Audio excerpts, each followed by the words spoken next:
Silchar news 24 এ আপনাদেরকে স্বাগতম জানাই। আজ হলো 3 ফেব্রুয়ারি সোমবার। আজকের কয়েকটি বিশেষ গুরুত্বপূর্ণ খবর নিয়ে আসলাম। আজকের প্রথম খবরটি হলো রেশন কার্ড থাকা সকলদের জন্য এসেছে একটি বিশেষ খবর। প্রধানমন্ত্রী গরিব কল্যাণ অন্ন যোজনায় এবার কমে গেল বরাদ্দ। গতবারের চেয়ে এবার কমে গেল 2250 কোটি টাকা। কি ধীরে ধীরে বিনামূল্যের রেশন কমিয়ে আনতে চাইছে মোদী সরকার। কেন্দ্রীয় সরকারের বাজেটে প্রধানমন্ত্রী গরিব কল্যাণ অন্ন যোজনায় গতবারের তুলনায় প্রায় 2250 কোটি টাকা কম করে দেওয়া হয়েছে বলে খবর এসেছে। এদিকে আসাম বিশ্ববিদ্যালয়তে একটি জঘন্য ঘটনা সংঘটিত হয়েছে।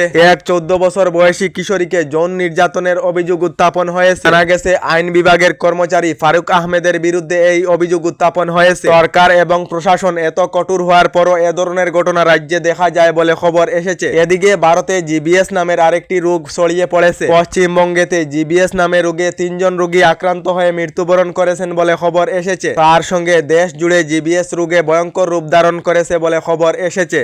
এদিকে হোটেল রেস্টুরেন্ট ব্যবসায়ী সকলদের জন্য এসেছে একটি ভালো খবর। গতকাল 19 কেজি বাণিজ্যিক গ্যাস সিলিন্ডারের দাম 60 টাকা করে কম করে দেওয়া হয়েছে। এলপিজি রন্ধন গ্যাস সিলিন্ডারের দাম কম করে দেওয়া হয়নি বলে খবর এসেছে। এদিকে রাজ্যের বিভিন্ন জেলার দায়িত্বপ্রাপ্ত অভিভাবক মন্ত্রীদের তালিকা প্রকাশ করা হয়েছে। সালে মন্ত্রী জয়ন্ত মল্ল বড়ুয়া, শ্রীভূমিতে মন্ত্রী কৌশিক রায় ও হাইলাকান্দিতে কৃষ্ণেন্দু পাল। এদিকে দেশের রেলযাত্রী সকলদের জন্য এসেছে একটি ভালো খবর। ভারতীয় রেলওয়ের তরফ থেকে রেলযাত্রীদের জন্য সুপার অ্যাপ লঞ্চ করা হয়েছে।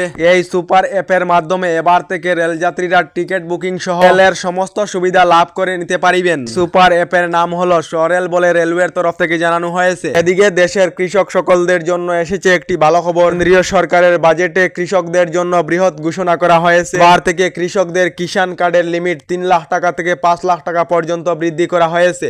এদিকে একটি দুঃখজনক ঘটনা সংঘটিত হয়েছে। গতকাল আমেরিকাতে একটি প্লেন এবং হেলিকপ্টারের মধ্যে সংঘর্ষ হয়, যার ফলে 40 জন লোকেদের মৃত্যু হয়েছে। তার সঙ্গে 40 জন লোকেদেরকে উদ্ধার করা হয়েছে বলে খবর এসেছে। এদিকে রাজ্যের মুখ্যমন্ত্রী ডক্টর হিমন্ত বিশ্ব শর্মা জানিয়েছেন, গ্রাম অঞ্চলের পর এবার শহর নগর অঞ্চলেতে নতুন অরুণোদয়ের আবেদন প্রক্রিয়া আরম্ভ করা হবে। গ্রাম অঞ্চলের সব নতুন অরুণোদয় প্রকল্পের হিতাধিকারীরা আগামী ফেব্রুয়ারি মাসের 10 তারিখ থেকে অরুণোদয় প্রকল্পের টাকা মহিলারা লাভ করিবেন বলে ফেসবুক লাইভের মাধ্যমে জানিয়েছেন মুখ্যমন্ত্রী ডক্টর হিমন্ত বিশ্ব শর্মা। আপনারা অরুণোদয় 3 প্রকল্পে আবেদন করেছিলেন নাকি? কমেন্ট একটি করে নিশ্চয় জানাবেন। এদিকে আরো প্রচুর শীত নামবে বরাক উপত্যকা সহ গোটা রাজ্যে। আবহাওয়া বিজ্ঞান কেন্দ্রের তরফ থেকে বরাক উপত্যকা সহ রাজ্যের বিভিন্ন জেলার জন্য ইয়েলো অ্যালার্ট জারি করা হয়েছে। আগামী কয়েকদিন পর্যন্ত বরাক উপত্যকা সহ রাজ্যের বিভিন্ন জেলায় প্রচন্ড শীত, ঘন কুয়াশা এবং ঝিরিঝিরি বৃষ্টির সম্ভাবনা রয়েছে। এদিকে দেশবাসীদের জন্য এসেছে একটি ভালো খবর। গতকাল কেন্দ্রীয় সরকারের 2025 এবং 26-এর বাজেটে বৃহৎ ঘোষণা করা হয়েছে। দেশেতে চিকিৎসা মহাবিদ্যালয়ের সংখ্যা বৃদ্ধি করা হবে এবং নতুন করে 120টি বিমান ঘাঁটি নির্মাণ করা হবে।